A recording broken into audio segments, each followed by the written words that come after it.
সবাইকে জানাই সুপ্রভাত। সবাই কেমন আছো? আশা করি সবাই ভালো আছো। আমার শরীরটা একদম ভালো নেই, সেই জন্য রেগুলার তোমাদেরকে ভিডিও এখন দিতে পারছি না।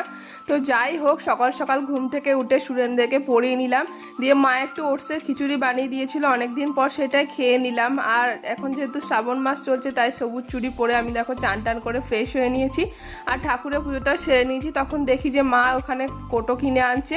তখন আমি ভাবলাম যে কি এসেছে যে এতগুলো কোটো কিনে আনছে। তখন একটুখানি বাইরে গিয়ে দেখলাম যে হরেক মাল বিক্রি করতে এসছে, তো 10 টাকা করে, সেই জন্য সবাই ভিড় জমিয়েছে। আমিও গিয়ে কিছু টুকটাক কিনে নিলাম। তারপর দুপুরবেলা সিম্পল আছে, নিরামিষ একটুখানি ডাল ভাত হয়েছিল আর একটু তরকারি বড়া ভাজা হয়েছিল, সেটা দিয়ে খেয়ে নিয়ে একটু ফল খেয়ে একটু কাজে বেরিয়ে পড়লাম। আজকে একটু সাইবার ক্যাফে গেছিলাম, আজকে আসতে অনেকটা লেট হয়ে গেছিলো, অনেক কিছু কাজ জমেছিল, আমার শরীর খারাপের জন্য যাওয়াই হচ্ছিল না।